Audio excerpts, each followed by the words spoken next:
dream, believe in strength. Now I'm the only one, only one.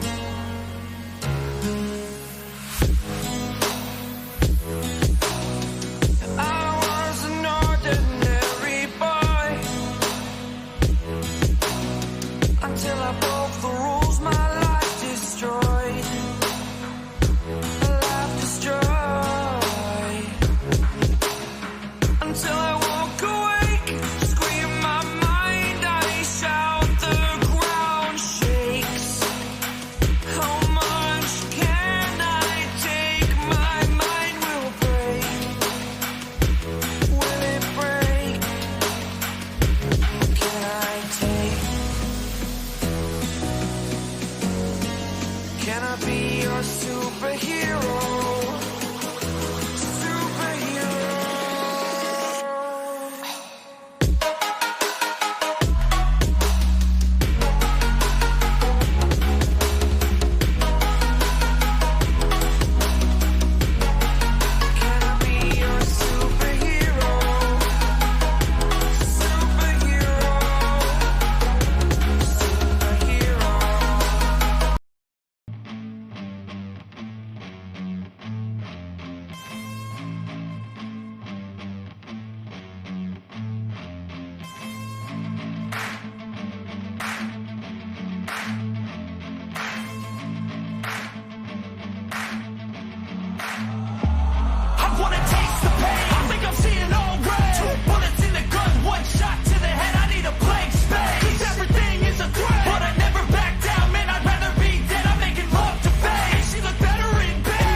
Well, hello, everybody. Welcome to Beyond BMR. I am your host, of course, Bigfoot Mission Rob. We have a fantastic show slated for you tonight. Joining me in Studio B, as always, is the lovely KRISTA from Missouri, from the Blondes and the Booze Paranormal Podcast. Please subscribe to the Blondes and Booze if not already. Of course, I am Bigfoot Mission Rob. If you're new here, please subscribe to Bigfoot Mission Rob on YouTube. And, of course, Texas Front Porch found on YouTube. Beyond BMR, we talk about everything. We really go beyond. Bryan Bowden, as I always say, is joining us again for like the fifth, sixth time already. Bryan is a fantastic researcher, experiencer. Bryan knows a lot about everything, and he's multifaceted. So I'm pleased to have him back on for another show. If this is your first time here, again, please subscribe to our channels. You can find us on iHeart Radio, Spreaker, wherever podcasts are found. If you like our content and would like to help support the channel, the Super Chat is open. It's a great way, of course, to support us. You could also become a BMR pirate. Arr! Join about 130 strong pirate members. What you get is this. Well, you get a picture of me sporting a bandana next to your name in the chat room. How about that? That's what I do for you. I like to have fun with that. Thank you for all the supporters that are out there. You can find us on YouTube. You can find us on all the social media platforms, Facebook, Instagram, and all the other ones, blah, blah, blah. It's been a long day for good old BMR. And don't forget, before we get the show rolling, on Mondays is Texas Front Porch, 8 o'clock to 11. That's Eastern Standard Time. Tuesdays is Beyond BMR with myself and KRISTA at 9 o'clock. Thursday is back with Brunch with Bigfoot Mr. Ron with Tex. Tex is back joining me for the afternoon show at 1 o'clock in the East. The Blondes and the Booze that night, Thursday, 9 o'clock in the East. Monica Rollins, Our Paranormal World, 11 o'clock p.m. in the East. Subscribe to her channel, please, if you would. Fridays is the Blondes and Booze at 8 o'clock in the East. And Saturdays, it's the late show, or late night as we call it, with myself, KRISTA, Brandy, and Monica. It's kind of a free-for-all. It's a fun show. We break down food, we break down cryptids, and we just have a great time. It's quickly becoming everybody's favorite show, if you can believe it, and that's midnight on Saturday. Texas Front Porch, Infamous Minds, 7 o'clock in the East. I'm glad I got that tongue twister out. Again, it's been a long day, but it's been a great day, a fantastic day. And with that being said, I'm bringing up my fantastic and lovely co-host, KRISTA. Hey, how are you? Oh, I got tongue-tied in the beginning, KRISTA, but you know that's how it rolls when you're excited about a show, and Yep. I'm always excited about having Sir Bryan on. Me too. He's a great guest. We've had him on our show probably just as many times as you have. We always enjoy him. And I've got a little, I have a tidbit for everybody when I bring up Bryan here in about 3 seconds that I like to talk on, because today is kind of a historic day. And I just realized this not 7 minutes ago when I was looking up some analytics. Mm-hmm. I can't wait to kind of divulge this with Bryan. I think he knows where I'm going with this. Maybe he doesn't. Thank you for everybody for coming on in, and please subscribe if you're new. Thank you, Amy. Thank you, Amy. Really quick, I got to say something. And I know this isn't the right show to talk about food, but okay, yeah, well, let's go. I'll be really, really quick. So you know, I'm dieting, doing that whole thing, right? Yes. So I have discovered protein pasta, and my weakness is pasta. Yeah. So the Barilla flavor, I made chicken fettuccine tonight, and it was good. You couldn't even tell that it was fake noodles or whatever, protein noodles. Just saying. That's all I want to say. A little promotion for protein pasta. It's good stuff. Well, that's a great promotion. I'm not getting into what I had because it was a chicken dish as well. But you know what? It's not Saturday night, because I would go on for 20 minutes. I know, right? That's why I just said real quick. I know you did. And you know me, sometimes I'll go off on a tangent, as we always do, because that's what makes the show fun. So with that, I'll bring up Bryan. Absolutely. Hey. I switched my microphones just in case. I hope it's working better now. You sound fine. Yeah. Well, you sound before, Bryan. I mean, you didn't have to do that, but yeah, you sound a little louder on my end anyway. Mm-hmm. Yeah, it's I'm not in my studio, so I don't have my boom mic and the headset and whatever. Unfortunately, I'm in New York shitty. I'm back up there in trying to get rid of this apartment I have. But yeah, so I have to do the best I can do with what I have. But I did have a Greek burger tonight, but if we wanted to talk about it. There you Well, go. No bun. And yeah, I had it with some salad. It was good. So I'm trying to do the same thing, Have you had tried protein pasta though? I actually have. It's pretty good. Yeah, I'm not a big, unless it's homemade from some of my Italian family. Yeah. No. Yeah, I get you. Yeah. That's my downfall though. So, and that's why I'm fat, right? So that's why I had to, figure out something. And my son turned me on to this protein pasta. And that's awesome. I gotta say, it was really good. Cool. Well, we heard about the protein pasta now, Bryan, with your Greek food. I will tell you what I had, which is different. Okay. I tried my hand at chicken spaghetti. Yeah, Ooh, that's good. Chicken spaghetti. Yes, I did. It was how you would make traditional spaghetti with chicken. And I tell you what, I had my reservations, but I was kind of bored. I threw it all together, and I gotta tell you, Came out good. it came out good. The only thing that was missing is I think next time I do it, I think I might throw it in the oven and put some feta cheese on top, perhaps, and bake it for about 10 minutes. That I think would make it fabulous. I did enjoy it. I didn't throw it away. I'll have some leftovers tonight after the show. So Yeah, let me tell you something. Everything tastes better with bacon. So, we'll just get into it. oh my God, Brian, you got me on Saturday night. I did a bacon, potato, onion dish on the grill for an hour, and it was, oh my Lord. We gotta stop. We gotta stop. Well, this will come out in the BMR cookbook. This Christmas. Yeah, BMR, by the way, for everybody listening, I got this planned. I got to figure out how to do the filming. I'm going to do a live show like on an obscure day, like a Sunday afternoon, and I'm going to walk everybody through how I prepare something simple. So it has to be simple for the show, and I got to do it live and film it. I'm going to go through how I prepare chicken wings. I'm going to take you from the first step to the last step, including grilling. And then in the in-between time, I'm going to tell a cool story. I'm going to try awesome. that. I'm going to try that. That's in the works, probably end of summer.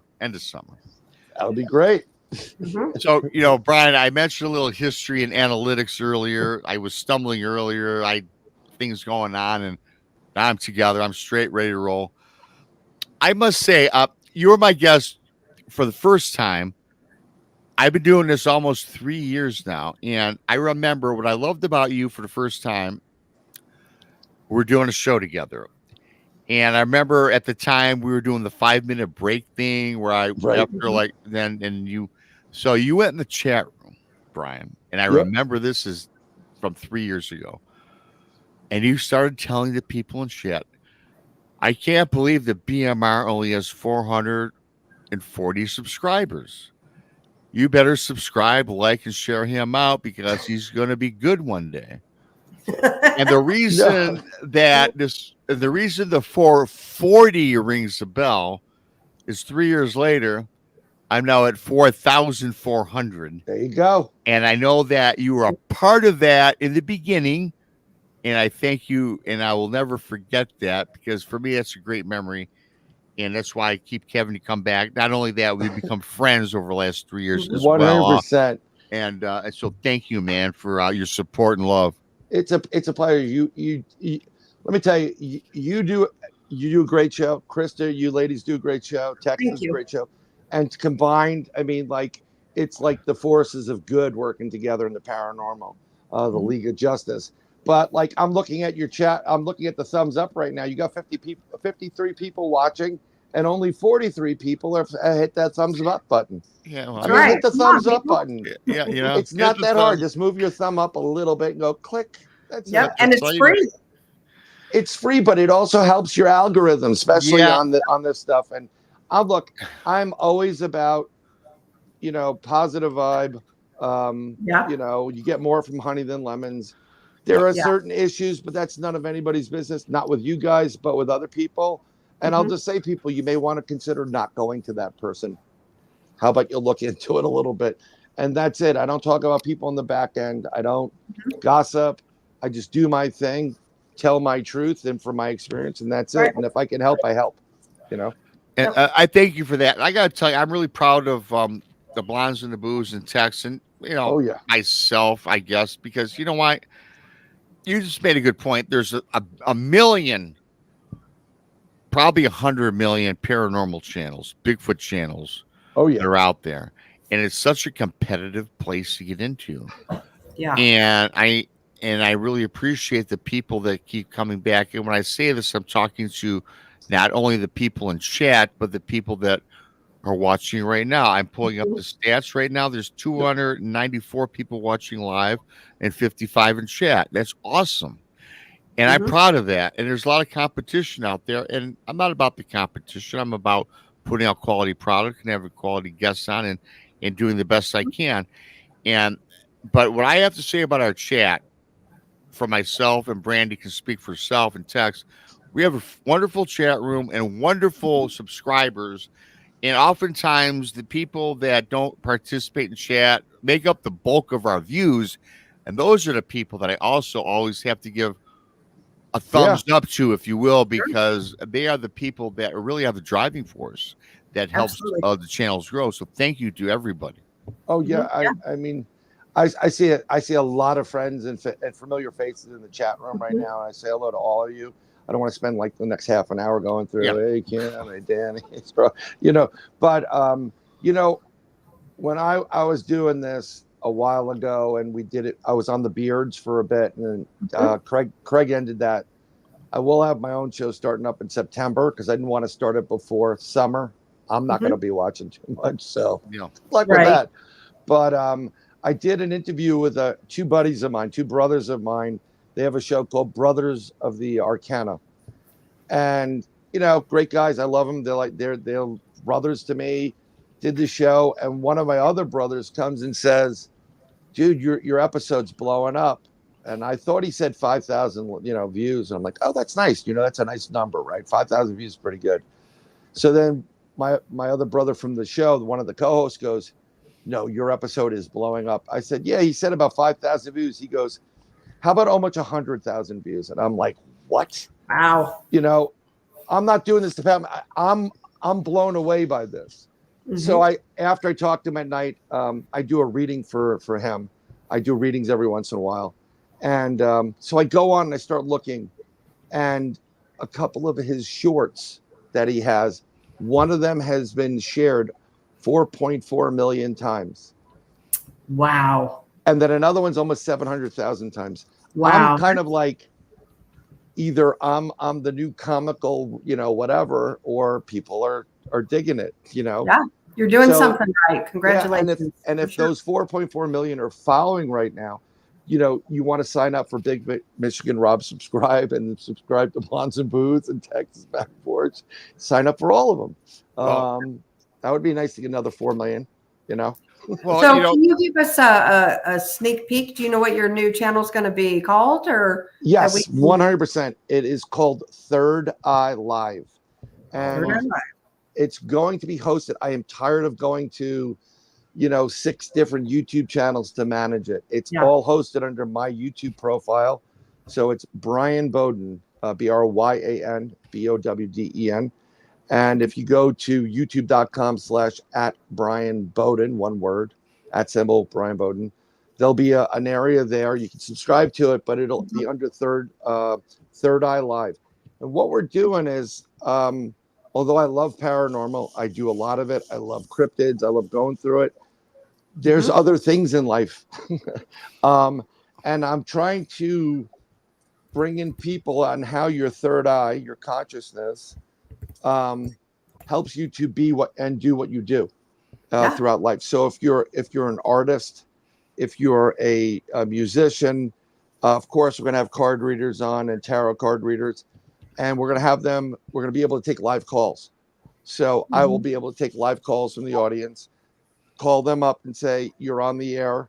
What question do you have?" and have them do a 3-card spread. I'll do it with psychics. I'll do it with investigators, and that's it. I think it's something different and interesting. Awesome. Yeah. So we'll see. Very cool. And as you know, and you do know this, Bryan, as Dave Scott would say, the reason you've had 4 million followers in your lifetime is because you're the man with 10,001 podcasts. All the time. Soon to be consolidated, right, Bryan? Soon to be consolidated. In one podcast, every time I post something, Dave will come in and he'll say, the "I'm not taking shit anymore" podcast coming soon, or whatever it is. Well, I will tell you this. That aside, I, for one, always try to find you when you're on any podcast, because the information you bring is quality, and it's something that gives everybody food for thought. And the thing that I love most, though, Bryan, is you are very well received in all the genre that we speak about: Dogman, Bigfoot, the paranormal, time travel, Oh yeah. Metaphysics, all of it. metaphysics. Mhm. You know, you're a remote viewer. I mean, so you've been around the block with this for a long time. Yeah, still for a young guy, you barely turned 32, I think, the other day, and I wish. you know, which is crazy. And I crazy. wish. That would be nice. You know, I titled this show Bryan Bowden Returns. I know what your name is. I just like to say that. No, Plethora it's phenomena. yes. Well, whatever you want to talk about, we can talk about. It's if you're down south, it's pronounced Bowden. If you're up north, it's pronounced Bowden. So Well, I answer to both. I was when I was a kid growing up, one of my favorite outside the University of Michigan, it was you know, Florida's coach, right? Was Bobby Bowden? Yeah, Bobby and I Bowden. believe, from what we gather, it's a distant relative. So oh well, there you go. And what's good is my oldest is going to be applying to colleges, and that's one of the colleges. I'm like, hype up the last name. Trust me, you know. Yep, exactly. Yeah, it's weird, you know. So Well, definitely appreciate you coming on here, though. And as BMR said, you know, Brandy and I definitely, you know, we enjoy having you on our show as well, and consider you a friend. You know. Oh yeah, I think you guys are, you know, friends and family right here, and you know, if ever I can help out, I'm going to do it. I'm currently talking to a couple of developers because I have a couple of shows that I want to develop, paranormal shows, and I'm tired of getting the UFO historian role or you know, expert in cryptozoology. I just like to be not that I want to be the focal point. I want to bring real investigations with real evidence, not this, you know, we thought we saw something. I really want to capture evidence there.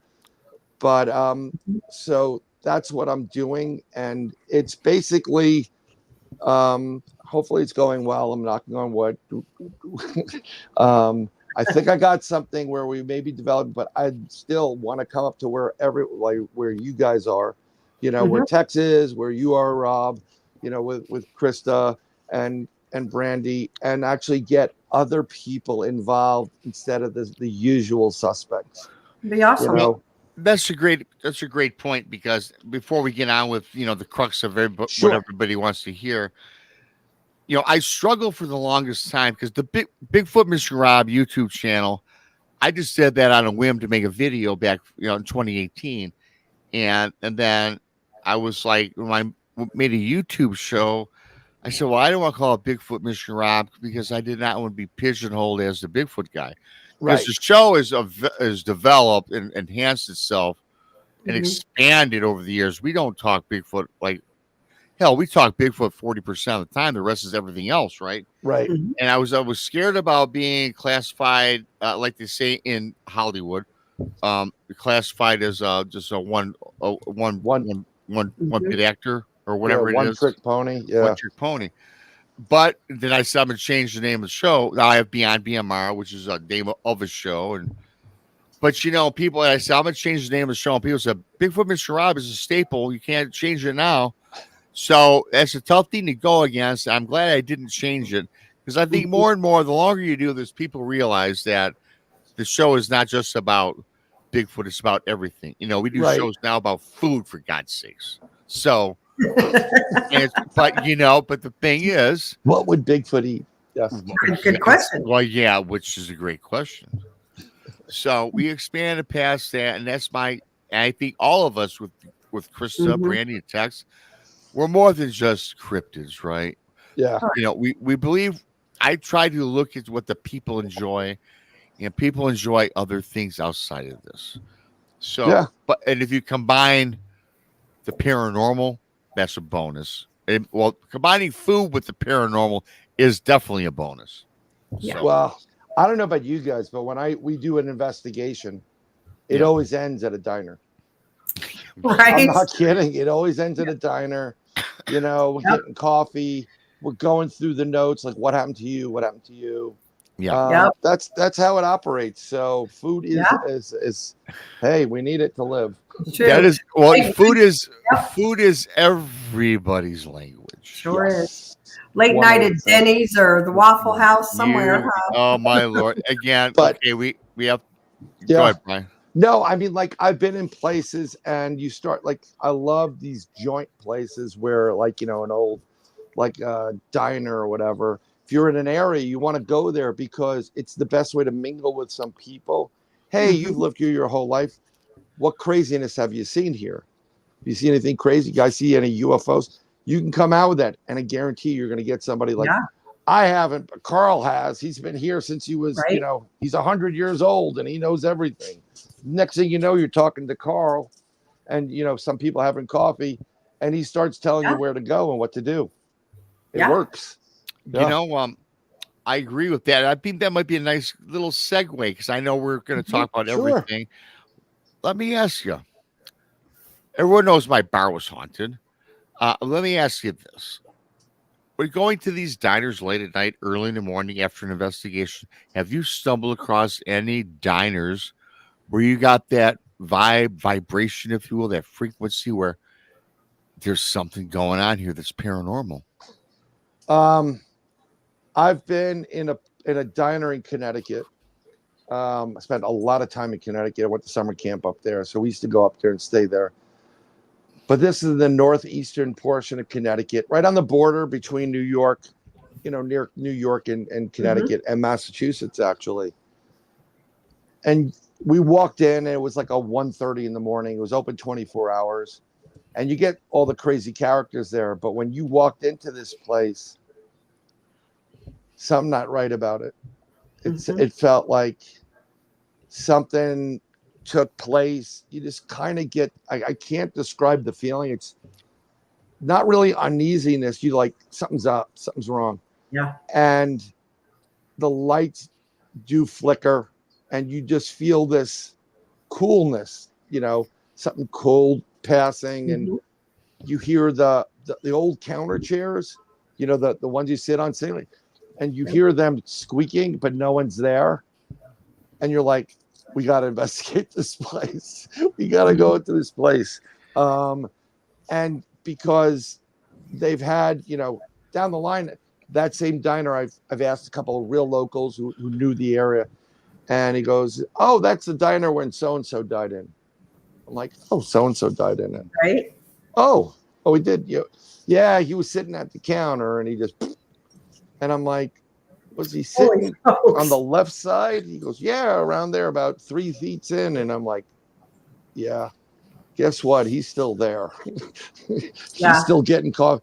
And you get those feelings. Everybody, I mean, 99% of the world is an empath. So you get this empathic ability. That's your first step into the world of whatever people call psychic abilities. And I thoroughly believe everybody has psychic abilities. Some people use them, some people don't. Some people develop them and they beget other abilities. But empath is the way to go. All right. Another great example is kind of using that empath ability where you feel the emotions and evil and good. And we were going to one of my friend's weddings and we missed the ceremony. Damn. Not that I want to sit in a church all day, like, you know, whatever. So I said, look, we'll go out to the venue and we'll wait for him there. And we're hanging out there. And it was about probably like an hour's worth of wait. And we pull in and it's just the girl behind the desk. And it's one of these wedding factory places. So you got like 2 rooms on the bottom and like 2 rooms up top. And it's built for weddings. It's built for celebrations. And we're hanging out, we're waiting. And as we're waiting there, this guy comes in. My wife's not paying attention to it. This is years ago, by the way. My wife wasn't paying attention to it. And this guy comes walking in. And I just got this guy's going to do something bad. So I go, we need to leave now. She goes, I just got the seat. I'm like, get up, go outside. So she goes, what are you doing? I'm like, trust me. And so we go outside. And she's like, why the hell? I just sat down. I said, the guy that came in, did you see him? Yeah, I saw briefly. I said, that guy's going to do something stupid. Something bad's going to happen. And so we will go outside. We're smoking a cigarette. Seriously, within 15 minutes, apparently that guy came out. We weren't paying attention to it. People come running out. Where did he go? What did he do? You know, they're looking for him. And like, did you see this guy come out here? And I said, you know, I tried to describe it. He goes, yeah. I said, no, I saw him go in. And then I overheard it. He was the ex-husband of the woman getting married. He went upstairs to her suite and he stole her car and money. Oh my. And I knew it. I said, and my wife looked at me and goes, you know, kind of want to like how you know that thing, but you never asked me. Right. You know, I mean, that happens, but this is how it works. I mean, I remember I don't watch much TV anymore. I'm watching Supernatural again, which is a great series. You know, it's catching up on the last 2 seasons. But this is a bunch, probably 5 years ago. I had stuff recorded, all paranormal based, mind you, right? Because that's what we do. And the kids were in school, and my wife was doing the stuff at camp that she works at, and the kids now go and they work there. And she comes in, I sit down, I'm all ready to watch. No one's in the house. Like, you got the perfect seat right there in the middle of the couch. No one's going to bother you. And I'm about to start this. I start it, and my wife comes in and goes, yeah, so-and-so's daughter's working with me. And, you know, she had to go home early. She had this headache. She couldn't see out of her eye. Without missing a beat, I go, she has MS. And my wife's like, oh, no, she doesn't have MS. They tested for it. They blah, blah, whatever. So I said, okay, you know, no problem. She goes away. About a month and a half later, I'm sitting there, and same situation. I'm about to watch something. No one's in the house. She goes, how'd you know that? And I said, how did I know what? How'd you know that? I said, and we're going back about like Abbott and Costello. How did I know what? She goes, how do you know that? And I said, you're coming to me with zero context. I'm looking forward to watching something. What is the thing I knew about? She said, how did you know that that girl had MS? Because she found out she did. I said, if I told you, you wouldn't believe me. Yeah. And that's how I operate. So it's just, boom. It's as if you know. So, and that's the thing too. Like, I agree with you with the boom. You know, it's if you put too much thought into something, that's your thoughts. But if it just pops, that's not your thoughts, you know? Exactly. That's why when if you're looking to remote view, and I do a great remote view demo. I don't know if I did it with you. I think I did it with you. Yeah, ladies, we did a whole show on remote viewing with you. Right. So I just got this to make my life easier, because I did a remote viewing session with another podcast, because when we did it the first time, I picked a castle on this show. It's a Michigan show, by the way. It's a UFO Michigan broadcast. Okay. And so what I do is I select a couple of targets. I put them in envelopes, and then we go and I say, okay, now we're going to remote view. And the way you do it is you get a piece of paper and a pen, and you sit there and you concentrate. Now, normally you concentrate for, you know, as long as you need to. While you're meditating, concentrating, you're kind of writing down or dotting on the paper with whatever's coming to you. And then you reveal the target to the person trying to remote view, and you compare what they were seeing. Not good for a podcast, right? Like dead air for 15 minutes. Right. So it's hosted by a husband and wife couple. And so I picked this castle because I love the look of the castle. And they go through the subject, they draw what they felt, and they discuss it, and then we go and I reveal. And this is great because this entire audience in here of 60 people could take part in it, and then see the reveal and go home, oh my God, maybe I was really on it. I'll let you know that the women in the chat will do a lot better than the men initially, unless the men are really artistic or quantitative. So the next day, it's a castle in Germany. I forgot the name of it. It's on the Rhine River. Next day in Germany, and his wife, Michelle, was like, I see a woman, I see a fall, I see something, strange, like like nefarious. And I'm like, okay, well, whatever, Next day, I get a message from him. It's a news report.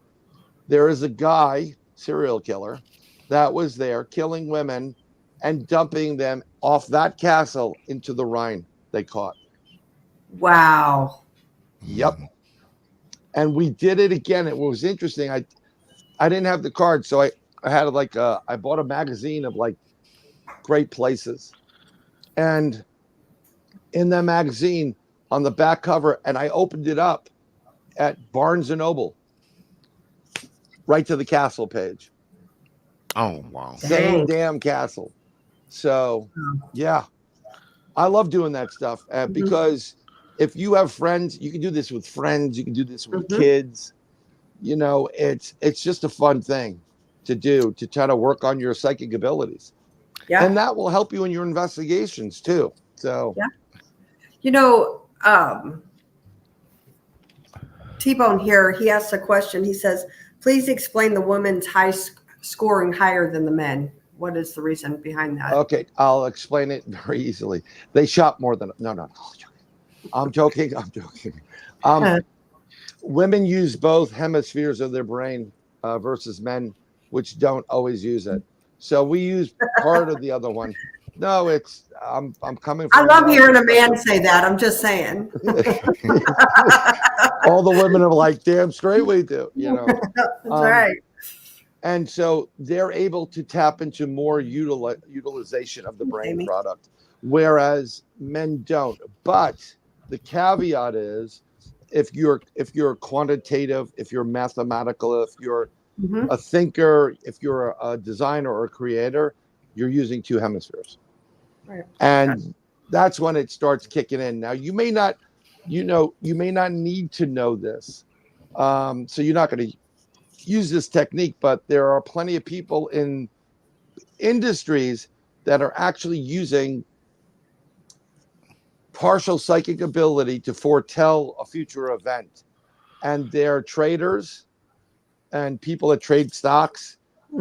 There are certain individuals out there, people that are anticipating a future event. Yes. You get the gut feeling. That's another one. Like, I got a gut feeling, it's not going to be a good day.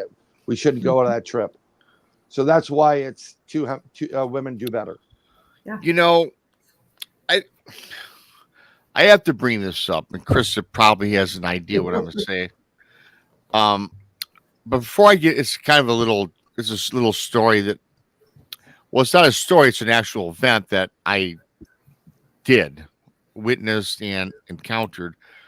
But my first question, though, is, well, some people suggest that I'm an empath or maybe have some sort of psychic ability. Okay, fine and dandy. But I'm confused with an empath. What is that? Is that a person that just feeds on the energy of a person's emotions and knows what their feelings are? I mean, they're not necessarily a psychic person. That's part of it, though, because you're picking up on emotional. It's an emotional attachment. It's emotional ability. So you pick up on the emotions.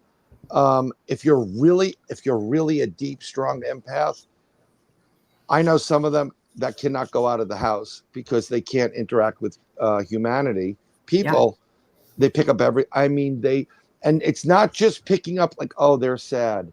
It's knowing that they're sad, why they're sad. And you get a little tidbits of more information, and it's like, that person just lost his job and he has a mouth to feed, and I'm feeling that. That person's crying because their girlfriend dumped them.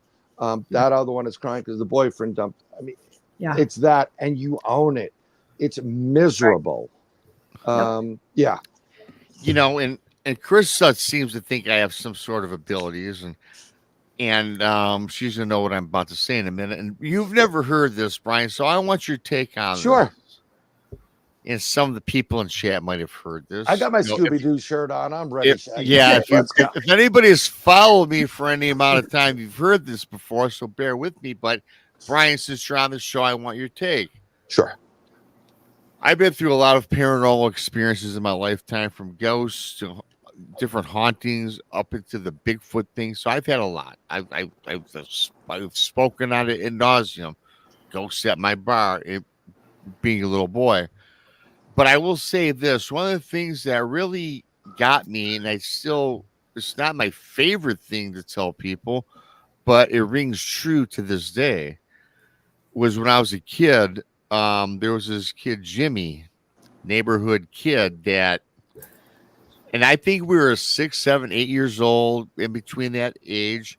And me and my brother played on the block with him. And remember, I'm a young kid at this time, 5 to 8 or whatever it was. And I told my brother, stay away from Jimmy. We should not play with Jimmy. And my brother's like, why? Because I got this vibe. I told my brother at a young age, I felt he was evil. I used the word evil. And then I went on to tell my mom and dad that. And they're like, where do you come up with this word evil? And I know what they're thinking. Where's the kid under the age of 10? Not even. Right. And I'm like, Mom, I don't know. Dad, I don't know. I just don't like this guy. Well, do you like him because perhaps he likes your brother better than you? You know, they play that card. Yeah. I'm like, no, I just don't like him. So I will say this. He was lived on my block. So I always steered my brother away, and I never wanted to play with the kid. Yet the kid would keep coming over. So eventually, yeah, we played with him, but I never liked him. So moving fast forwarding into grade school, you know, 4th, 5th, 6th grade, Jimmy was in the neighborhood. We went in the same district for school. So Jimmy, you can't get away from. And again, throughout grade school, didn't like this kid. And I'm a guy that likes everybody, Brian. I don't have a mean bone. I'm friendly to everybody. But this kid, I was not. I did not like him. I thought there was something about this kid. Junior high. Now I start telling my friends, oh, you're hanging out with Jimmy. I tell my buddy, don't hang out with Jimmy. He's a bad dude. What did he do to you? Nothing. I don't like him. He's an evil dude. What do you mean? What does he do? Skin cats? So it was always the big joke, but he's the only person in my life where I had this feeling. High school, same feelings. Telling my friends, Rob, you're just nuts, man. We're playing soccer. We're on the soccer field, and it was skins versus shirts. You know, that is, guys, some guys had t-shirts on, some guys bare chested, whatever. I'm playing Jimmy again in gym class, and we collided on the playing soccer in gym. Right. We were rolling around the ground, and I got to tell you something. This energy burst hit my body like nothing ever, where I literally pushed him away. I got up and ran for him. I looked like a little girl. I looked like a wimp. I was made fun of because I was like, oh, my God, Rob, they were making fun of me. Look at Rob running like a girl from Jimmy. What the hell? Oh, he tackled you too hard? No, I mean, I could not tell people because I felt this evil vibe in my soul. I did. And I told my mom and dad throughout my entire life. I told my mom and dad about Jimmy, and they're like, Rob, you're just nuts. Or not. My mom and dad didn't say I was nuts, but Rob, get over Jimmy. I'm sick of hearing about Jimmy over the last 20, 15 years, right? I go off to college. I go away. I went to University of Michigan. I lived in Michigan, so I did come home more frequently, but I was gone most of the time, as you should in college, right? Right. So finally, upon graduation, we had a party, and all my friends from high school were over, some college kids were over, and my mom and dad just said to me, hey, Rob, you hear the news about Jimmy? I go, what do you mean? The kid that you guys make fun of that I hate so bad? Yeah. Right. Well, Rob, my dad goes, I got to apologize to you, son, because whatever you were thinking about this kid, you had spot on. He's currently in prison for murdering his grandmother. And I knew from 5, 6, 7 years old throughout my life as a kid growing up that he was an evil dude. And yes, I used the word evil as a kid that should not know the word evil when you're that young until you get older. And all my friends apologized to me, and they're like, man, why? How did you know that? And to this, and this is back, I'm 22 years old, 23 maybe. I had no idea how I knew that. And my question I always ask everybody, especially now you, Brian, sure, how did I know that? And it was just, but it was a thing that I picked up on. And I can sum up people really briefly. I owned a bar for 13 years. I never looked at a person's resume. I interviewed them for 3 minutes, and knew what their intention was and knew whether I would hire them or not without looking at their experience, because I knew whether I could trust them or not and what type of person they were. I just know that innately. You're you were in a business where you definitely need trust. Yeah. And you know, let me tell you, when I know that I was bartending for a bit, and everybody, I have no ill will. I'm not stealing. Right. But plenty of people played the piano, and that, you know, they would play the till, and it's bad. But you have an innate ability. You can call it psychic. It's definitely border on the psychic end of it. And you couldn't quantify it, but you felt that energy. You may have not only felt his energy, but felt his path and seen the path without seeing it. So you know this kid's going to be doing bad stuff down the line. Mhm. He may not have done it because at the time, but eventually you were proven correct. Right. Some people are destined to do a path. They're not veering. They're not going whatever. Other people go, and then they take side road, and then they come back, and then whatever. Right. That's a different story. Okay, you sensed that you knew this kid was going to do something bad. Yeah. And that's definitely an innate ability. I'm sure that if you worked with another person who was psychic and you started working on your psychic abilities, because you can tell right off the bat the type of person you're dealing with. How many of the people you hired ever got fired? That I personally hired? None. Right. Yeah. Because you read them, and that's what readers do. And you know what's funny? I've read resumes from people that I hired that I got rid of doing that. You know how many people's resume I read and hired them that I fired or got Mhm. fired? Probably 75% of them. Yeah.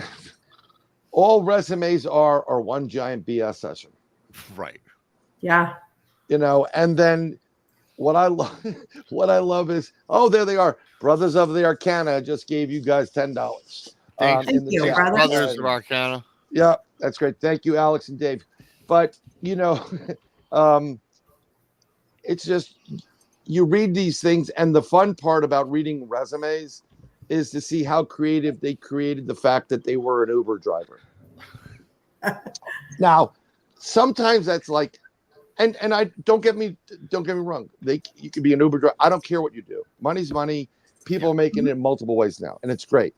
But back in the day, if you were an Uber driver and you went to work for a broker dealer, like I was working in, you know, if you didn't have an Ivy League pedigree, you had to do whatever you had to do to get there. But I used to interview people. They'd say, Bryan, go talk to the, you know, and I was like, don't hire this one. Don't even hire it. Because I would sit there and I would get the conversation going. And everybody that I told not to hire, I said, you're going to hire them, but you're going to fire them very quickly. True to point. Boom, boom, boom. This is before I really braced what I do.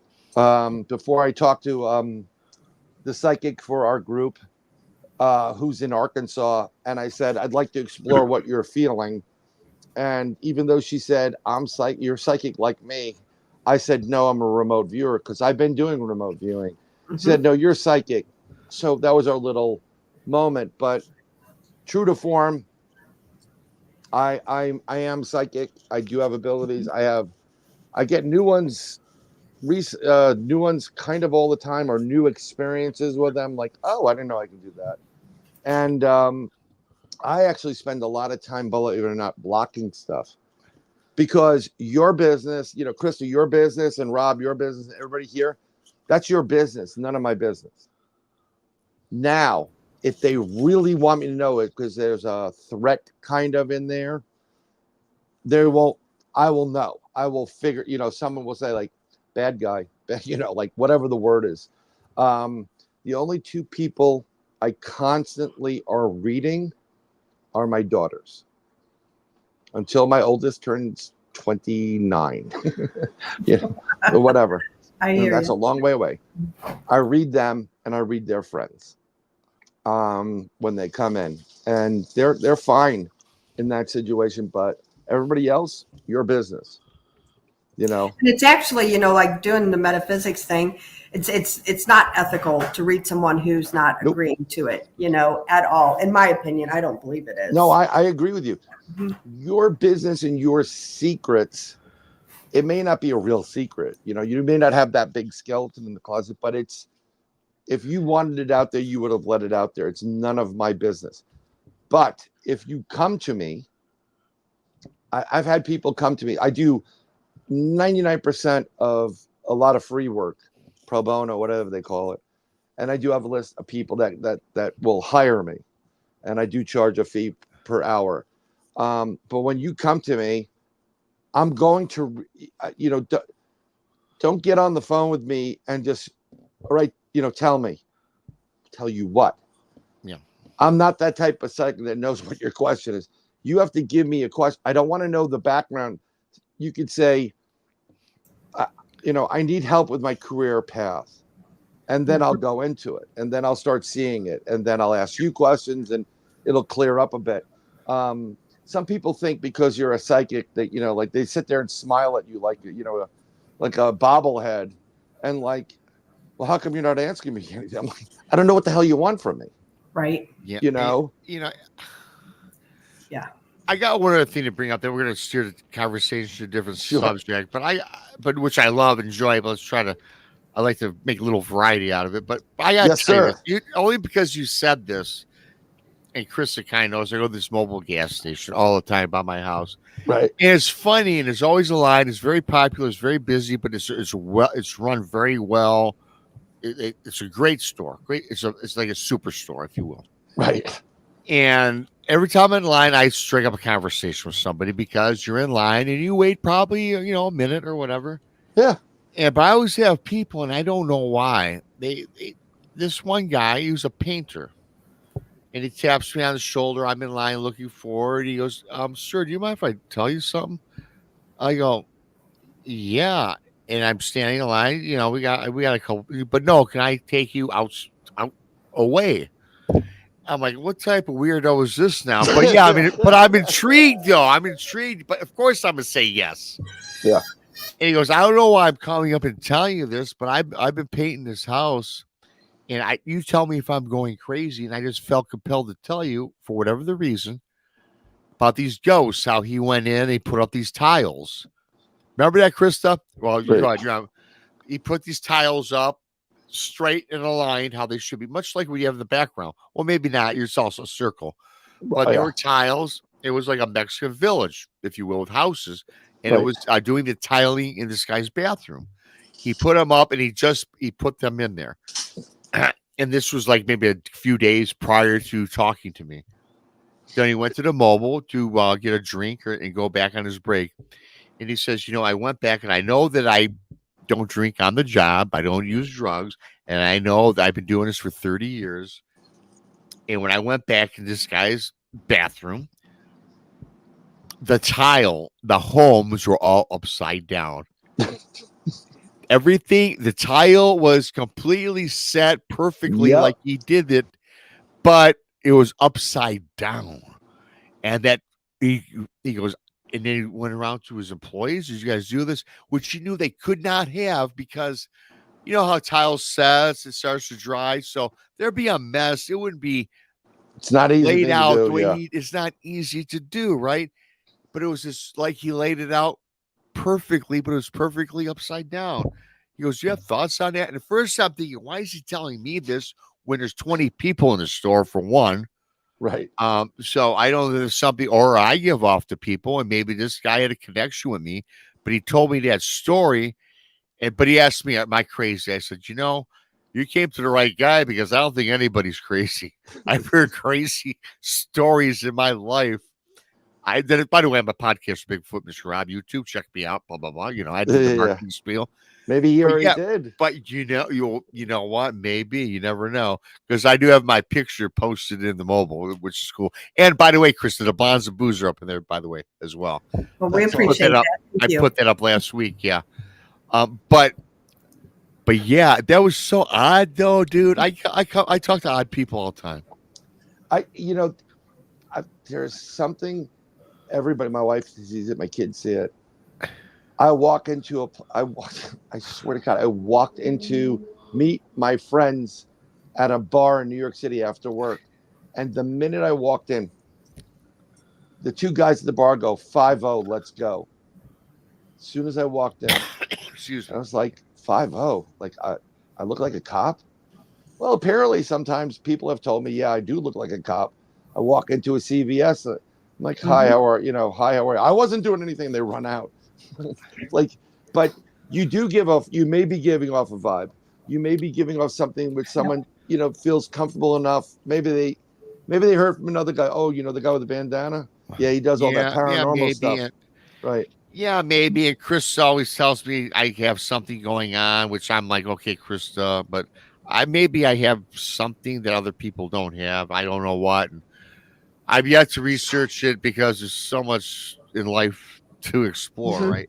Yeah, it's something. And I don't like to explore myself because I don't know what I want. I don't know what I want to find, right? Let me tell you something. It really is. I didn't want to open a Pandora's box. It's a Pandora's box. Just sit back, have a drink, eat the chicken spaghetti, and enjoy life. But because I'll tell you what, so one of the newer things I've been getting for the last couple of years is instant download, something like a flash, and I'm seeing these images. I'm seeing, so I'll give you a great example. This happened last year. The kids in Florida go to school early, like in August. I would have killed myself if I went to school in August. My kids do too in Missouri. Yeah. Oh my God. So it's the night. It's the night before they have to go to school, and we went out, got a couple of school supplies, and I said, "Let's get something to eat." So we go to this restaurant. It's one of your typical. Just picture an Irish pub, something, like Schmitty Mick, whatever, or whatever the hell, So we go in there, and I'm just going to describe it to you. So if you walk in the center where they welcome you, to the left is the full bar, to the right is like the food service. And all along the wall, the outside wall is booths. And then they have two rows of other type of booths, and then some tables. So we sit against the wall, or the external wall, in a booth, and I'm sitting there. Our waitress comes over. I can see the waitress and the staff coming out, and our waitress comes over. We order our food, and everything's great.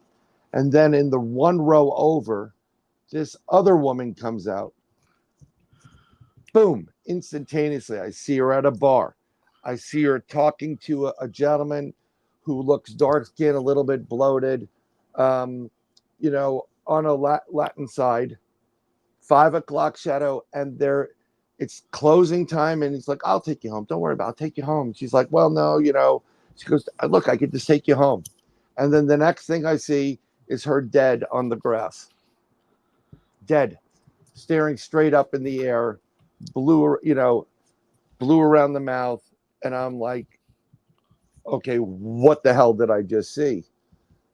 And I'm like, I think I just saw this guy's gonna do something. Never experienced this in my life. Okay. So I'm kind of freaking out. I'm like, Bryan, you got to tell her. But I'm going back and forth with, if I tell her and something happens, I'm now a suspect. Right. Okay. Yeah. Because one of my friends who's a psychic, he doesn't get involved in police stuff because they always make him a suspect. So he stopped doing it because he knows, because he's a psychic, he's not killing anybody. But as the father in me says, I need to tell this girl because I would want to know if my daughters were in danger. Oh, wow. Yeah. So I'm trying to figure out who to contact. So I go outside. I say, "Excuse me, girl, I got to go outside for a second." Go outside, and I'm looking at my usual suspect, and I contacted one of my friends in New Jersey. I said, "This is what happened. I got to tell this woman. I'm afraid to tell her because of multiple reasons. I've never done this before. What the hell am I supposed to do?" She says, "Don't worry, I got this. I do this all the time." And I'm like, "What?" You do that. I know psychics. They will tell you. You'll be in the shopping supermarket, and they'll go up to somebody. "Your dead grandmother's not happy with your boyfriend." I've seen it. I'm like, "What are you doing?" I'm getting messages as I walk, and they just give them out. And some people think they're the crazy. They're right 99% of the time, right? Mhm. So she says, go back in there and say, I'm a medium. I got a caution message for you. And then tell her, take an Uber home. I know she needs to take an Uber home. Don't take the ride. So I said, okay. I repeated a couple of times to go back inside. I am nervous. I'm eating a salad, like Caesar salad. Why? I've never done this before. I go up, I pay the bill, and I walk up to the back to pay the bill because I'm hoping she'll come out. And I said, excuse me, can I talk to you? She doesn't. And I'm like, am I going to miss this? And as we're walking out, she comes out, and I said, just stay here, girls. And I walk up to her. Now, as a waitress, someone walking right at you, you kind of get like, who the hell are you, right? She pulls back. I said, hi, sorry to bother you. And I tell her, I'm a medium. I got a caution message for you. Whatever you do, if you're at a bar, please call an Uber. Don't take the ride. I don't care who the person is. Don't take the ride. Please call an Uber. Yeah. And she was a little bit off, but thank God for this time, this day and age where people are into the ghost hunter shows or whatever. Maybe they're a little bit more into that kind of thing. And she said, say that again. And I said, I have a caution for you. If it's last call, even if it's someone do not take the ride, especially from someone you don't know. Call an Uber. Mm-hmm. She goes, okay, call an Uber. Thank you very much. I never went back to that place for like 8 months. Wow. I was afraid. Okay, but when I went back, I did a disconnect with using Archangel Michael. There's a video online I can share. It's a 7-minute video. It helps you to disconnect from. I use it on investigations too. When you go to a haunted place, you got to cleanse afterwards. I use it to disconnect from that so nothing can get attached to you.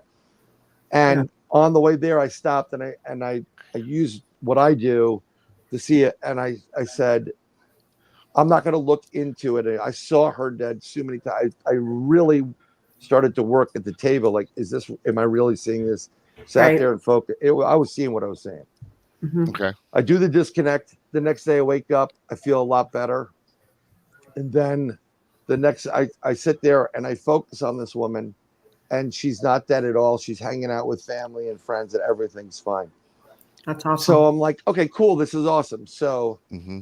I happened to go in there to pick something up about 8 months later. And this woman, during the day, it wasn't the right shift I was hoping. Yeah. And the woman comes out and goes, you're the guy that told me not to take the ride. And I'm like, yeah, I was. He goes, thank you. Yeah. Thank you very much. Because Wow. I know somebody that did, and that guy attacked her. I said, well, I'm glad you're okay. So I do get confirmation now and then. Kind of reminds me a little of what I've gone through and stuff, and that's a great story, and I'm glad it worked out, and that's So awesome. Absolutely, Brian. And really quickly, what I need to do, I have to let the dog out right quick. I'm gonna have KRISTA. I want to let her take over for a few minutes. I want to get into a little. Let's changing the gears totally to a little dog man of cryptids, which I know you're well versed in. But before I let the dog out, I want to thank Amy for becoming a new BMR pirate. Arr! Amy also gifted 5 Bigfoot Mission Rob pirate memberships. Thank you so much, Amy, for that. T-Bone and Brothers of Arcana for your awesome super chats. Super chats, a great way to help support what we all do around here. Very appreciative. Not expected, but we do love it. And thank you so much for that. With that being said, I got to buzz out for about 30 seconds to take care of this doggy over here. And KRISTA, if you want to start off with Brian. And I know one of Chris's favorite subjects is the LBL and the dog man. And I got some other things. Well, I got something on the metaphysics side, Dad. Well, you can do that. Chris, I'm giving you the controls for a little bit. I'll be back in no less than a minute. No problem. I just noticed Chris said that Amy Creel had a question about Brian, why do strangers divulge their most private life stories to highly sensitive people within minutes? Yep, I got that one starred. Yeah. I can't tell you why. I think they just intuitively know that this person can help it. I've gotten people.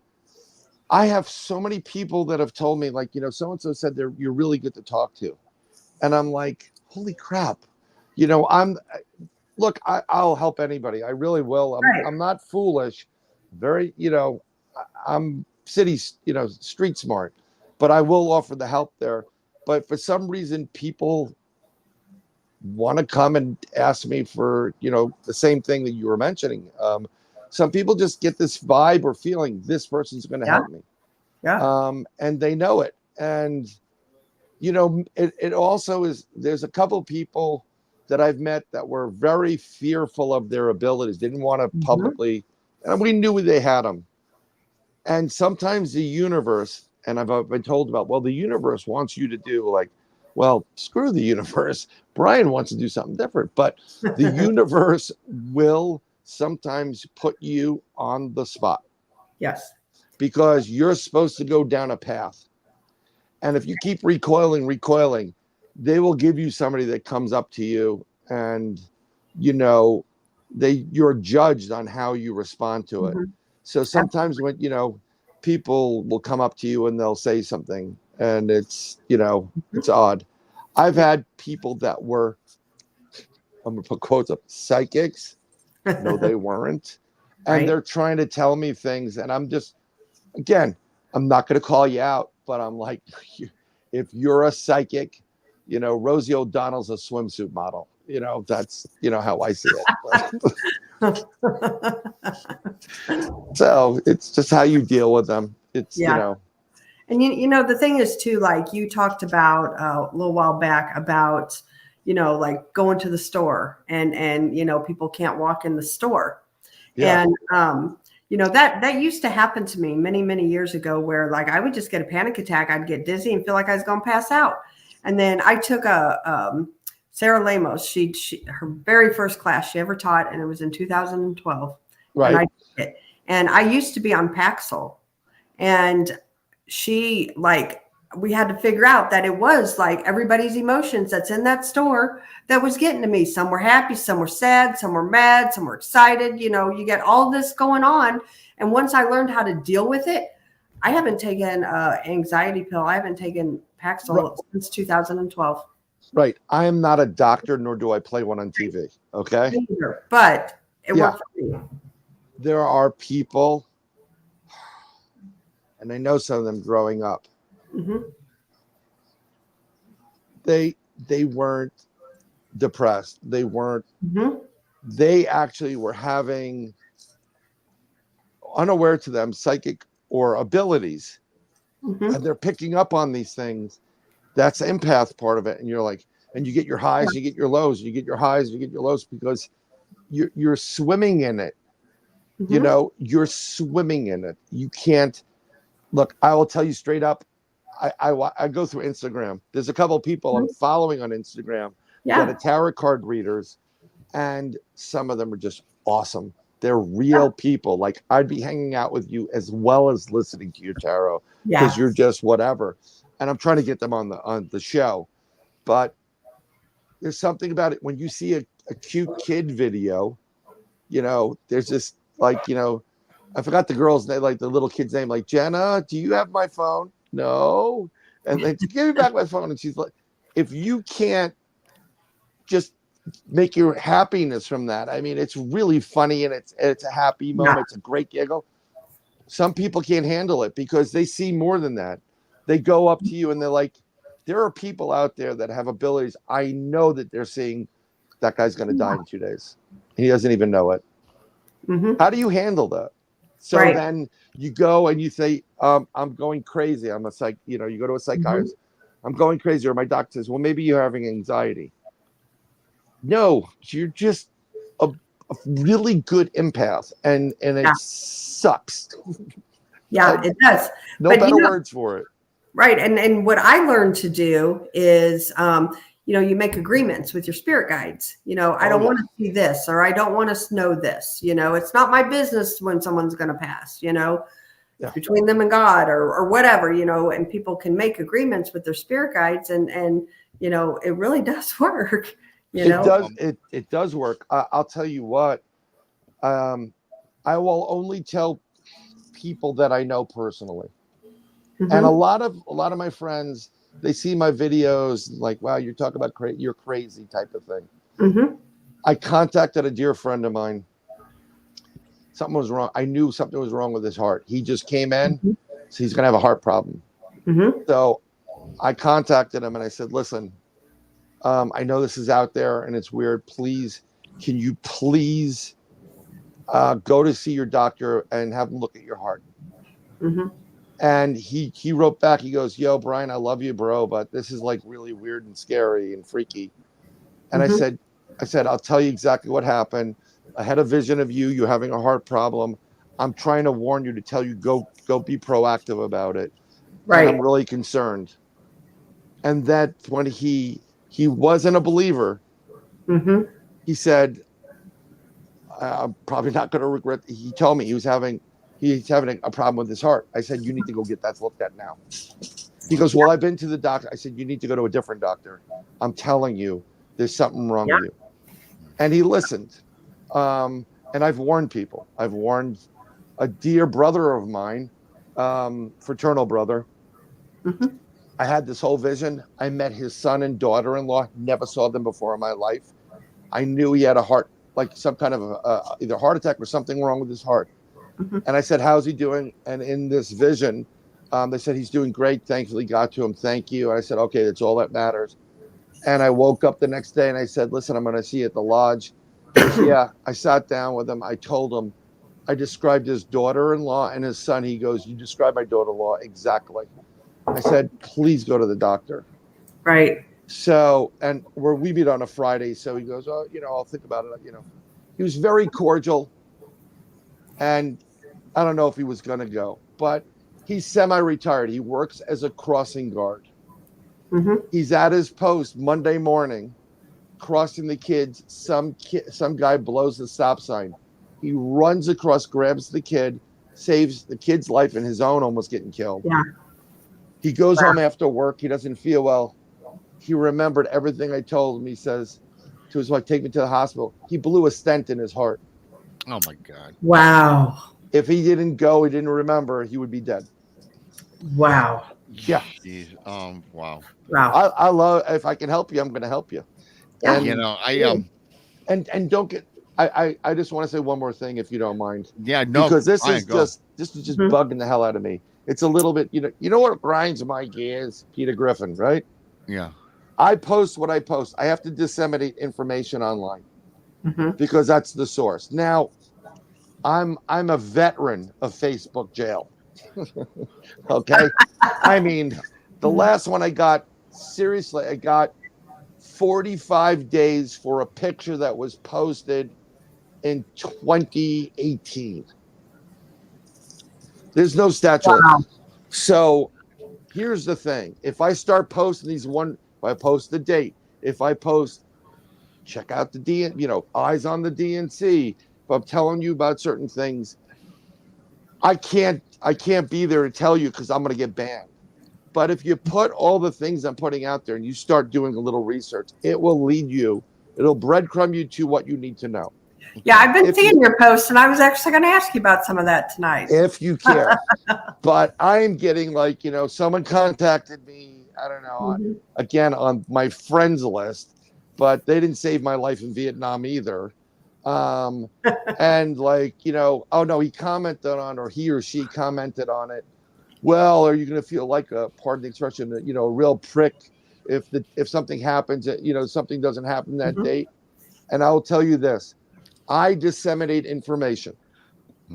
I get stuff from meditations, instant, transact, like whatever, visions.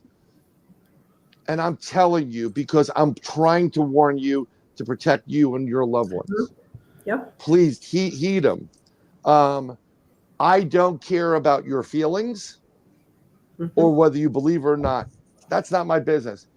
I'm telling you, you don't want to do anything, don't do anything. If I'm telling you, you may want to go get baby medicine now because I know a shortage is coming. I don't care to hear from you.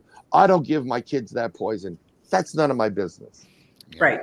So I don't subscribe to it. I posted recently, and I'm going to state it. The 15th and 16th were really the primary, but I just didn't. I felt there was something else. I did try to meditate on it. I got the dates 10th to the 16th of July. So I posted, be prepared July 10th to July 16th. And I couldn't go into what the 15th and 16th was because they banned me. But it had to do with Cliff High's analysis of his data and the Future Forecasters group. Go look it up. You'll see what it's all about. But I felt there was something else that was going to happen. And sure enough, something did. When I had to step away for that moment, I had to take care of the doggy over there. I kind of was listening in the background. And I've got a question I want to pose to both of you, which I was kind of picking up on what I could hear. Before I get into that, I want to thank everybody for coming in. If you're new here, please subscribe to Bigfoot Mr. Rob on YouTube, the Bonds and the Booze Paranormal Podcast on YouTube, and of course, Texas Front Porch on YouTube. And of course, Sir Bryan Bowden is coming out he's the host of Third Eye Live, coming soon on podcasting September.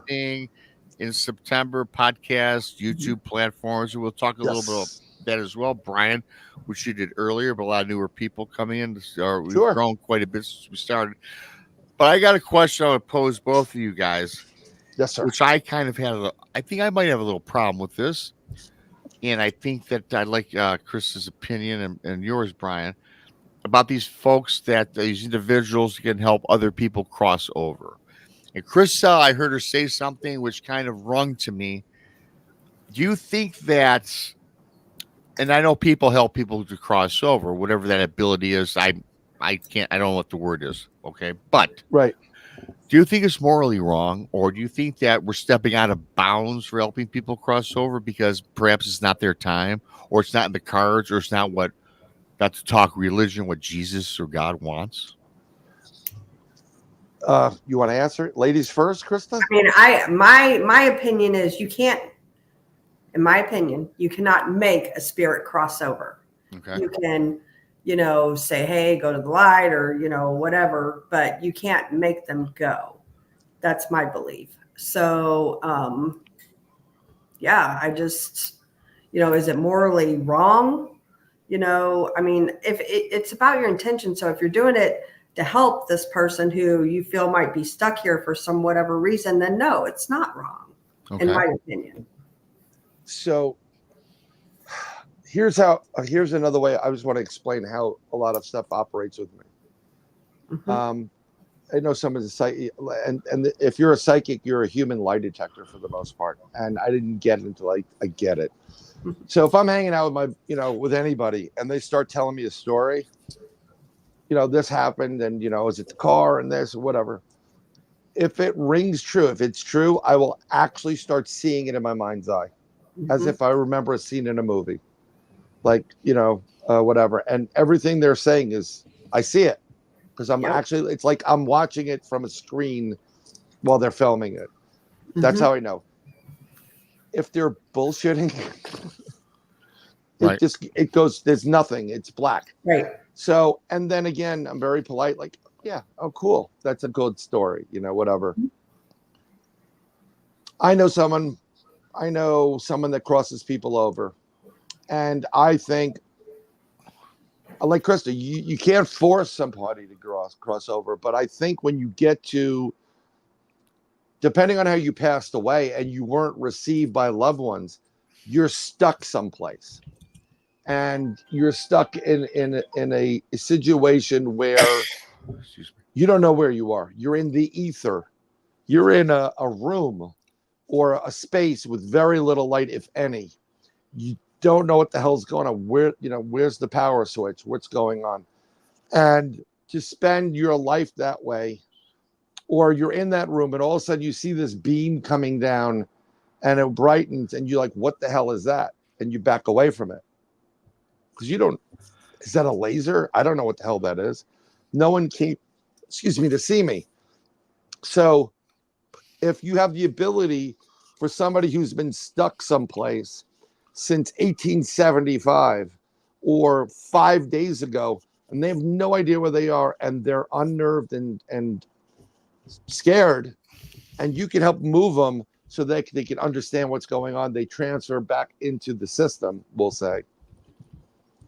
I don't think there's anything wrong with that. And I went to a great place in Waynesboro, PA, called the Hoover House. It's owned by Pam and Steve Barry. They do, and a few others. They do the Gettysburg Battlefield Bash, which is happening this Friday, Saturday, and Sunday at the Eisenhower Hotel in Gettysburg. I don't get paid for this. It's a great paranormal event, raises money for Blue Star, Gold Star families, and other people that are desperate need for some charity. So go there, hang out with your paranormal friends. Me and Scooby will be there. But I went to the Hoover House. The Hoover House is a bed and breakfast. It's awesome. I mean, it's like 5-star, not expensive, great place to go. And each room has a little certain something to it. One of the rooms that has the bathroom in it, a ghost will come in and sleep in bed with you. Wow. So before we were in there, I didn't tell my kids this. I stayed there with my wife, my 2 daughters. I'm like, listen, not enough room for me and all 3 of us in here. You're going to have to stay away this time around, whatever. But they do something called table tipping. And that's where a table will move and a yes or no question. So if it's yes, they tip towards the person asking the question. If it's no, it stays still. Now, when you get into this type of stuff, you get into what people would think as charlatans or the Ouija board. Someone had to move it. Mm-hmm. Yeah, it wasn't the people moving it. I've experienced it. The people that are around it, Jim and his family, are absolutely incredible, very religious people, but they do what they do. This is 100% legit. And one of the reasons why I wanted to stay there and do a table tipping session is, one, to experience it so I can debunk for myself, 100% legit though. But 2, try to connect my wife and my 2 kids with my wife's mother, who just recently passed. Mm-hmm. So we're at the table and there's somebody kind of trying to come in, and Jim is very intuitive and he can hear things and see things. I do it too. And I didn't see it. I wasn't connected to the table at this point. I was just sitting there. So we asked the question. Basically, the bottom line is they didn't want me sitting there. They wanted my wife sitting there. So they had my wife come over and sit, and my oldest daughter came. And at one point, 2 people were fighting to get in to talk to her. My wife's a non-believer, by the way. Mm-hmm. She doesn't believe crap. Okay. So we're sitting there, and we go through if it's we're going to go the alphabet, A, B, C, D, and then, C, and the table tips. And then you go through the letters. So your name, Charlie, Charlotte, whatever. Her mother came through. Actually, her mother and another relative were fighting to get through. So her mother came through, and they're talking. And when the table hugs you, you literally will lead right into you. It's like a hug. Mm-hmm. And I'm away from the table now, but I can see these things. I know something's going on. I see stuff. After she left, and then my wife's crying, the kids are crying. The other person, family member, came in, and we're trying to figure out who this is, because her father's still alive. Like, who is this? It turns out it was her uncle, her father's brother. Wow. Now, here's the rub. Her father's brother was killed as a baby under 6 months from the Nazis in Hungary. Wow. Oh, wow. He has been in limbo for 80 plus years. Jim and all of us, my first time doing it, crossing him into the light. My hand to God, I saw this man's face. I saw him. I saw the light come in. And when he left, he's been there as a baby. And when I saw his face, he kind of looked like, there's a picture of, kind of really weird, of Tesla with a mustache, really nice and prim and proper, black hair, a little bit like my father-in-law. And he went into this light. You could feel it. Everybody was just like, people started bawling. It was real. It was probably one of the most incredible experiences in this genre ever. Wow. Was this. And so I was more than happy to be part of that. Actually, it was an incredible experience for Jim and the family and everybody there, because imagine being stuck someplace for 80 years of your life and you can't get out. Wow. You know, So, right? yeah, no, absolutely. And, you know, I asked that question earlier because it's been something that I've been wondering for 7 years. You see, it's kind of an emotional thing. My dad had passed away 7 years ago, right? Right. Now, I'll preface this by saying my dad, wonderful man. I mean, great father, husband, hard worker, gave me everything I needed in life. Great guy. And it sent me to Catholic school. I went to 70 years Catholic school, blah, blah, Right. blah. But I do know this as I got older in life.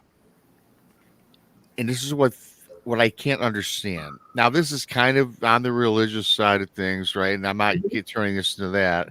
But for me personally, I wonder. I don't think I can say with quite certainty that my dad didn't believe in God. Yeah. Okay, now, fine and dandy. That's fine. Yeah, you sent me to Catholic school, so that's kind of, you know, hypocritical of you, right? I guess. I don't know. But regardless.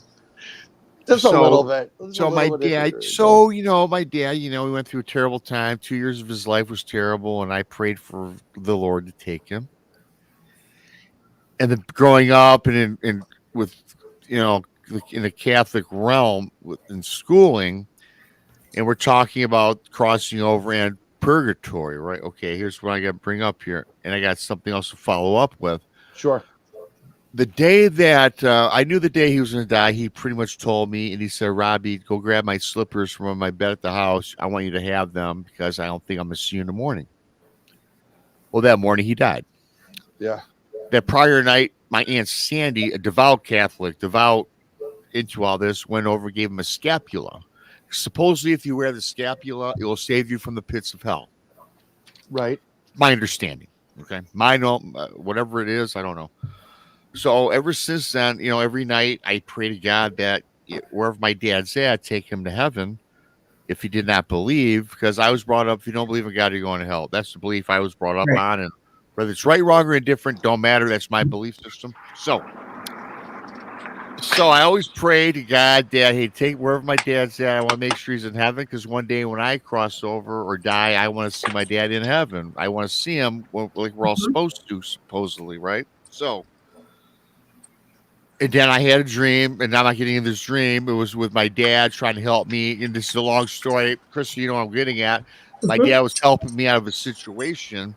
And then my dad's angelic hands and face reached out to me in this dream, very vivid dream, very vivid, like I was there, Bryan. Right.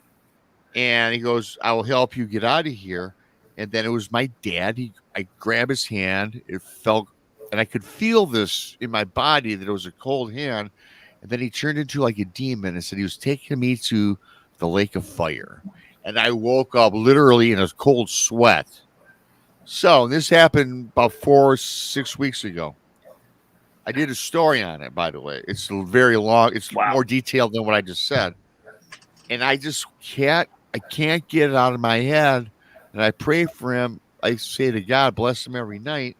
But he's not a bad man. So I'm confused on where he's at today. I'm not doing the psychic thing. I'm not going there. I'm not doing a seance thing. I'm not doing the Ouija board thing. But is it natural for someone to have the reaction I have and not know? I mean, I don't know where he is today. I know he's gone, but I don't know where he's at. Yeah, just if I'm a little bit lower, I switch to earphones because my battery's dying. But well, there are people that could probably see where he is, but you got to know the right people to go to it.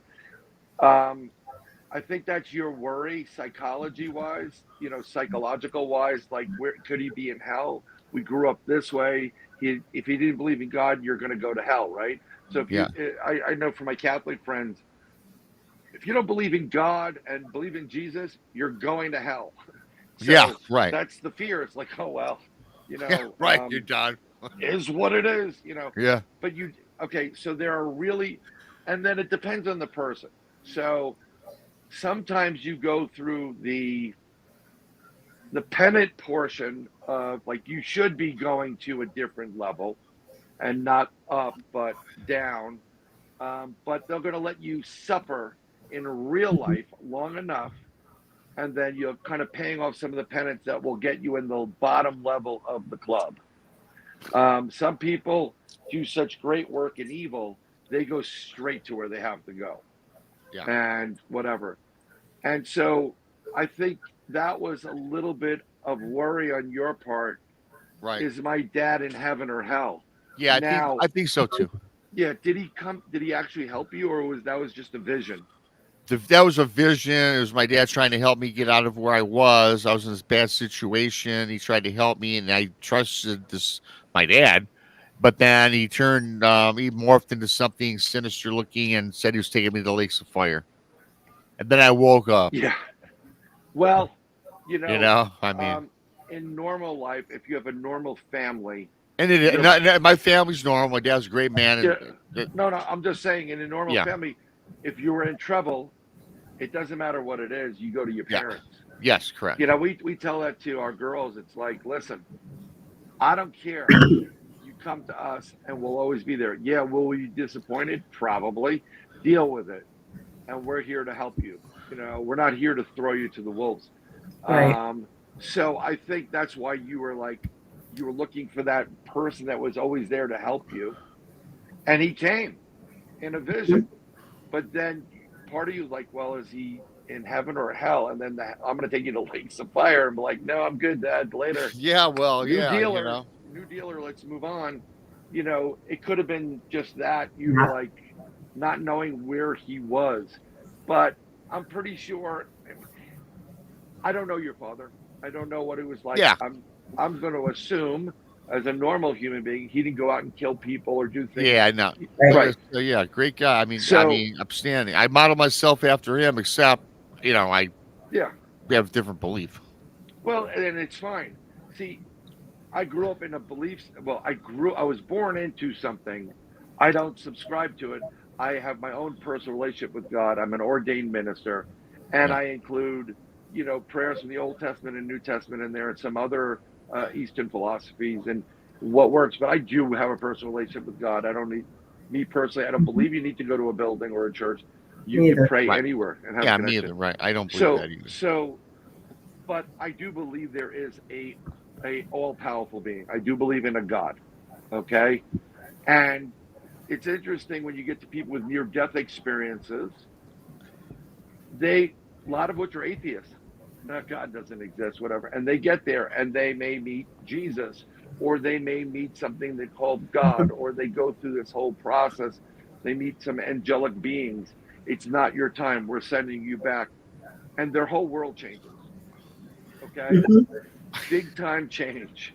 So I've had a vision growing up. I could have sworn it was, I was going to say it's heaven. It was this golden color light. It looked like there was these big buildings with stairs in it. I knew that was where the records were, the Akash records. Everything was light. It was feeling great. And I'm like, wow, this is a really good, dream. Either that or, having a flashback to some creative drugs I took in high school. But it's it was as real as you can get. I think it was a combination of both. Your psychologically, you would reach out to your father. Normally, you'd reach out to your father. He's not there, but he did come. Yeah. And psychologically, you're like, well, are you in heaven or hell? Oh, I'm taking you to lakes of fire. Yeah, I think that a lot of it was in my head. My dad, he's a great dude, and there's nothing wrong with him. But anyway, here's my thing. It's, I don't want to belabor this point, but it's like, I was very bad when it comes to death and dying. And I got a situation now that I don't want to get into that makes me start thinking these things. And then I kind of look back, though, on certain things that I've come across in life, whether it's a dream or a premonition, and to me, it's all just too real, and it's quite Mhm. frankly, it's scary.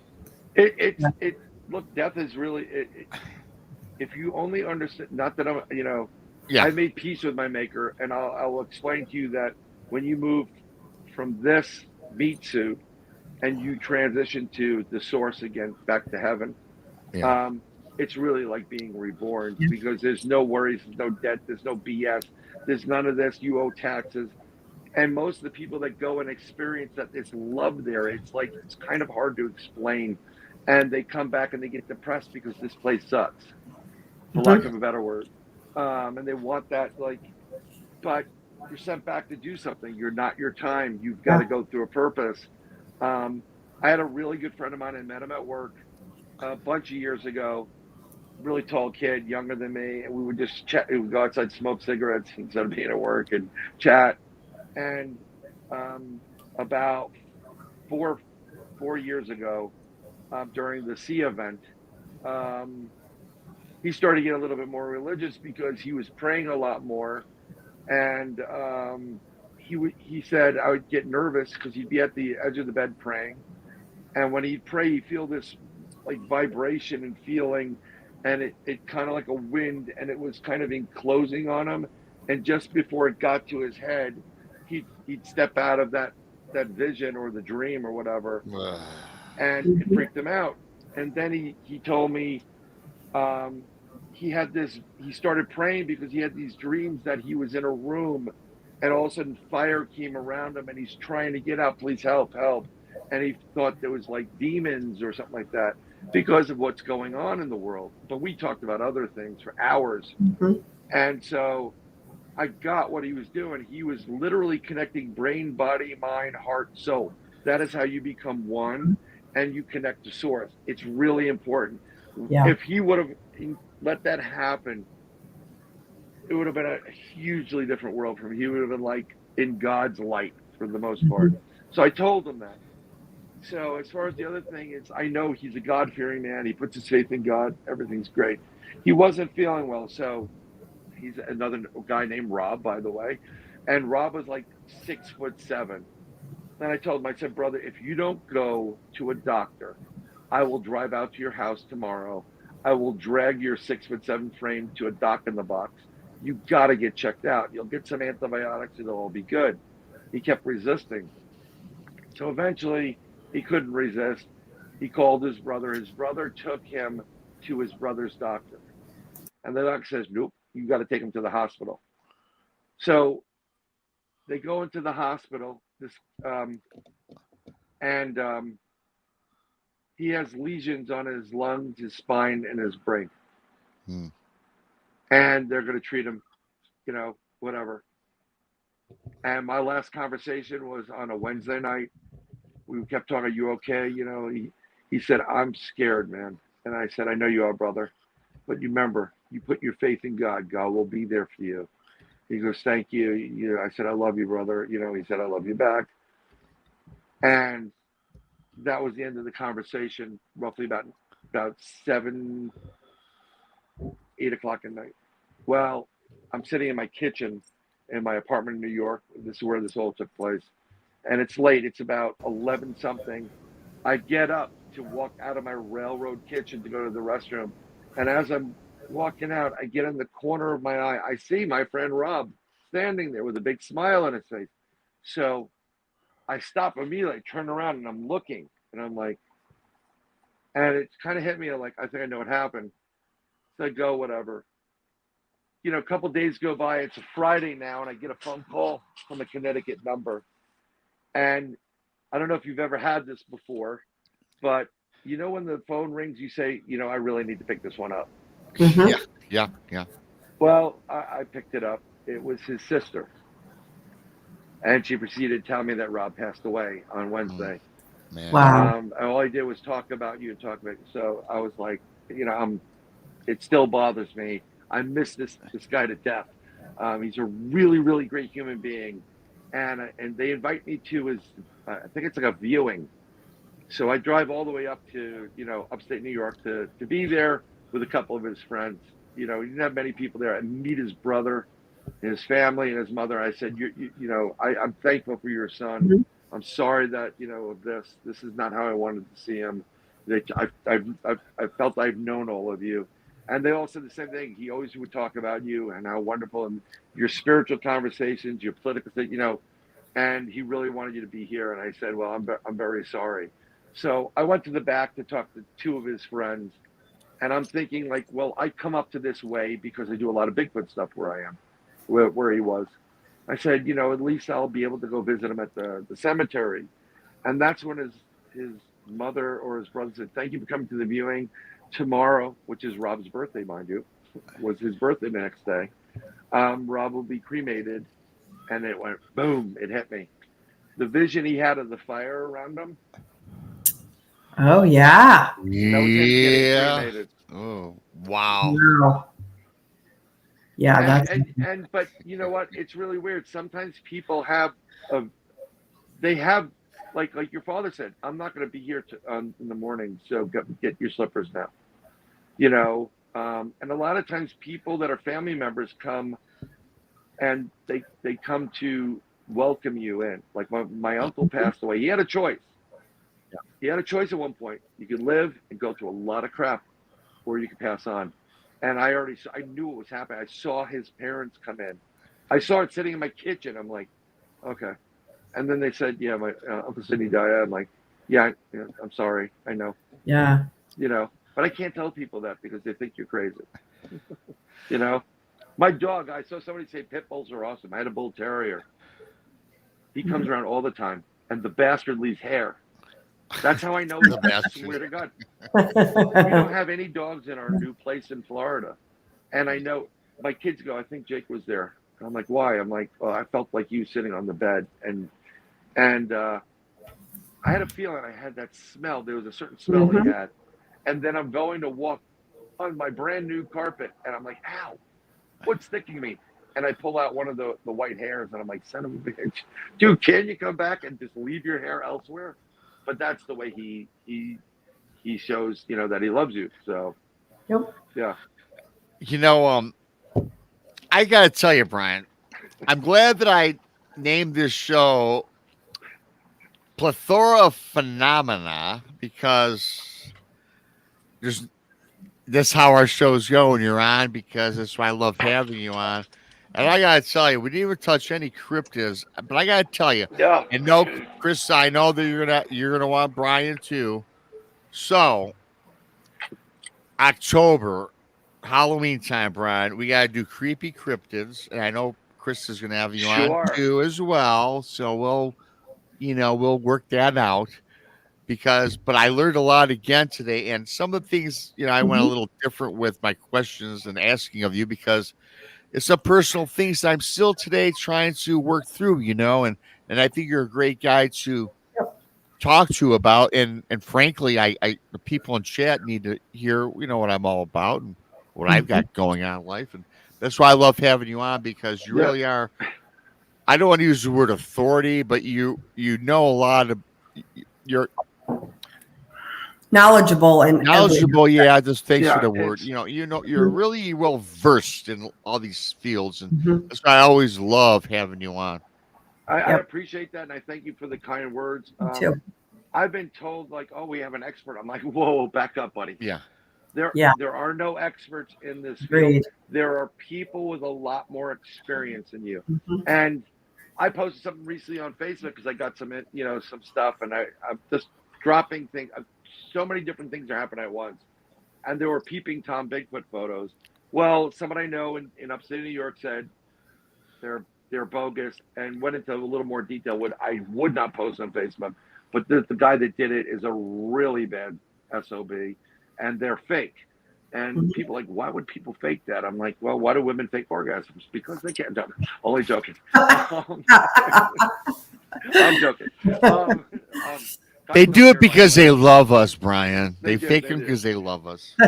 So it's like, I know so much information, and UFOs beget certain frequencies, and that begets Bigfoot and cryptids, and that begets, this is why I'm reading all these crazy things, and my wife's like, what the hell are you reading?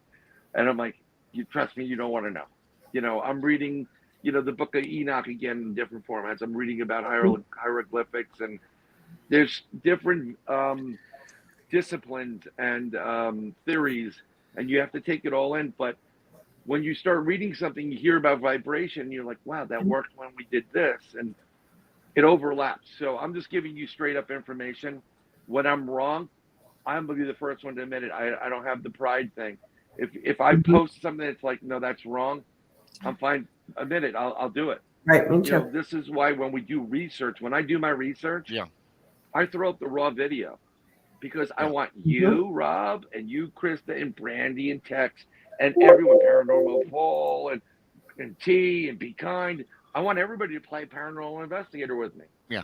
Because I'm going to pull out what I pull out, but maybe you're going to get something that I missed because I'm trying to do my own work. And I wish more people would do that, you know, and I love sharing this information, you know, and I mean, I was just telling Rob, I've been reading a lot about this, something it's called the energy enhanced system, EE system. And what it does is use scalar waves. It looks like a TV set. And if you go on Instagram, you'll see a ton of this stuff. But this is something Tesla discovered a while ago. And there's a healing portion of it. And the way it works is this. The principle is your cell phone needs a recharge, right? Because the cells need to recharge in order for you to use it. Your body is filled with cells that need to recharge, right? So what happens is there's a lot of athletes that are foregoing surgeries to try this first that have had great success. Movie stars are always doing everything. But there are people that are genuine illnesses that have used this and have gotten some great results from it. Now, there was one in my area. I went up to it because I want to see what this is all about. I want to, you know, who couldn't use to feel better, you know, even 10% better. So I had a pain that went from the top of my head, down my neck, into my shoulders. I couldn't even turn my neck. It was really difficult. And it was bothering me. And I said, okay, I'm going to go this. So I sat in this session for 2 hours and I shut my phone off so I would just be in this room. And I sat at the centermost point so I get the best amount of waves. I was just there for a few minutes. And you sit on this like zero gravity chair, and it's really weird. Nothing. You just hear this music, you see this lights, and you can close your eyes. You can even go to sleep. It doesn't matter if you're awake or conscious for it. Mm-hmm. And I'm kind of lying there for about 45 minutes, and all of a sudden I hear my alert for earthquake goes off on my phone. I'm like, what the F? Because I have all these different earth changing apps on there. My kids, every time they hear that, my daughter's earthquake. I'm like, what the, so I go on there and I'm like, how did my phone get on? I shut it back off again, go through this session. Someone came in, they started snoring. So I couldn't really be there. But I go through the 2 hours, I go home and they tell you to take a bath with they sell a little bath solution. Mm-hmm. Big guys in baths don't mix. Pools? Yeah, sure. But I did it. I did it anyway, and it kind of like has sea salt in there and some clay, whatever. I do it. The neck pain has been gone. Wow. Yeah, It's been awesome, gone yeah. for over 2 weeks. Totally, I felt totally different. I felt a little bit weird out after it, like kind of like when you wake up quickly, like what's a little bit fuzzy, Yeah. alert but fuzzy, and that whole neck pain was gone. Wow. So now my other half has a gastrointestinal issue, and she also has pinched nerves, and numbness in the hands. I'm like, just go there. We'll go, and it's not an expensive session, but sometimes you have to try new things. Do the traditional medicine. Don't get me wrong. Yeah. But, do a couple other things and you may be very, very pleasantly surprised. Like, read the testimonials on this, and I'll send. I think I sent it to you, Rob, at one point. Yeah. I'm gonna show check. you it. I'm gonna check that out because I'm open to really anything, and yeah. So I think that what I love about like us folks and people in chat, we're all open minded people, and that's something that to me is not off the rails. I mean, it might be to the average person that's not that you're just set in their ways, which a lot of people are, aka a lot of Right. researchers that Bigfoot is just flesh and blood. Mhm. It's an ape. Well, okay, go blow it up your ass. But with that being said, I'm with you on that. this is a great show, and we're doing cryptids and around Halloween, everybody. I'm there. But this Let is me a know. great show, and I know everybody loved this show from the response that you're getting. What we're all getting. It's always fantastic having you on. I know Chris is probably running out of charge on her laptop. Yeah. I'm at And before No we problem. sign off, I did want to thank everybody. Let's see. I can't pull it up, Krista. Oh, I got it. for you. Amy Creel again for gifting Yep. the Bigfoot Mission Rob Pirate memberships.